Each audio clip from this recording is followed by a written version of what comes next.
There was movement at the station, for the word had passed around that the colt from Old Regret had got away and had joined the wild bush horses. He was worth £1,000, so all the cracks had gathered to the fray. All the tried and noted riders from the stations near and far had mustered at the homestead overnight. For the bushmen loved hard riding where the wild bush horses are, and the stock horse snuffs the battle with delight. There was Harrison, who made his pile when Pardon won the cup, the old man with his hair as white as snow. But few could ride beside him when his blood was fairly up. He could go wherever horse and man could go. And Clancy of the Overflow came down to lend a hand. No better horseman ever held the reins. For never horse could throw him while the saddle girths would stand. He learnt to ride while droving on the plains. And one was there, a stripling on a small and weedy beast. He was something like a racehorse undersized, with a touch of Timor pony, 3 parts thoroughbred at least, and such as are by mountain horsemen prized. He was hard and tough and wiry, just the sort that won't say die. There was courage in his quick, impatient tread, and he bore the badge of gameness in his bright and fiery eye, and the proud and lofty carriage of his head. But still so slight and weedy, one would doubt his power to stay, and the old man said, "That horse will never do. For a long and tiring gallop, lad, you'd better stay away. Those hills are far too rough for such as you." So he waited, sad and wistful. Only Clancy stood his friend. "I think we ought to let him come," he said. "I warrant he'll be with us when he's wanted at the end, for both his horse and he are mountain bred." He hails from Snowy River, up by Kosciuszko's side, where the hills are twice as steep and twice as rough, where a horse's hoofs strike firelight from the flintstones every stride. The man that holds his own is good enough.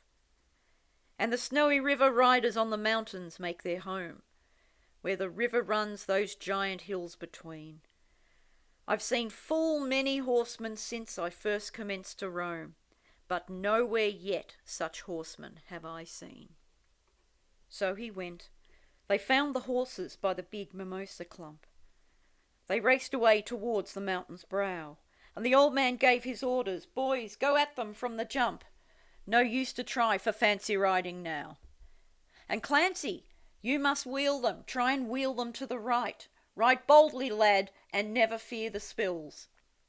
For never yet was rider that could keep the mob in sight, if once they gain the shelter of those hills."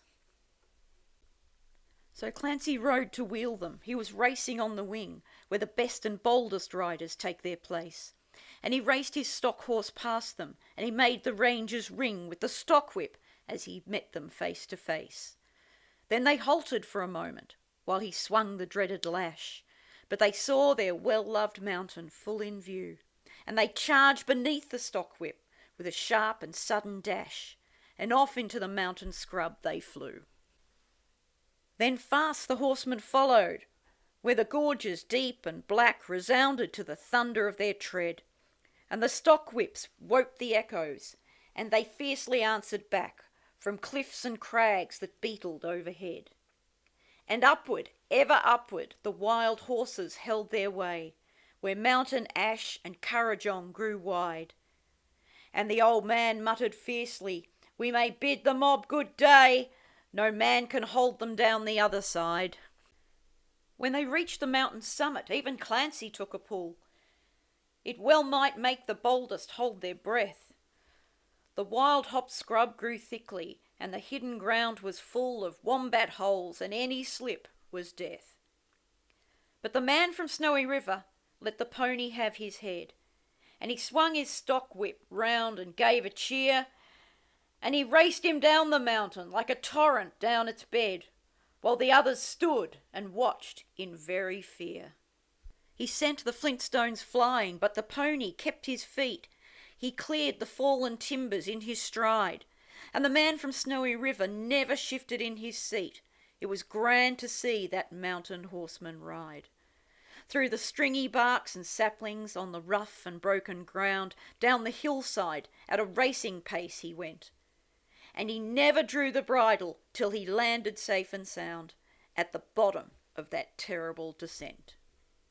He was right among the horses as they climbed the farther hill, and the watchers on the mountain, standing mute, saw him ply the stock whip fiercely. He was right among them still, as he raced across the clearing in pursuit.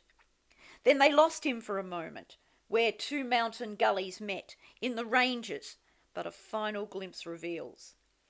On a dim and distant hillside, the wild horses racing yet, with the man from Snowy River at their heels. And he ran them single-handed till their sides were white with foam. He followed like a bloodhound on their track, till they halted, cowed and beaten. Then he turned their heads for home, and alone and unassisted brought them back. But this hardy mountain pony, he could scarcely raise a trot. He was blood from hip to shoulder from the spur. But his pluck was still undaunted, and his courage fiery hot, for never yet was mountain horse a cur.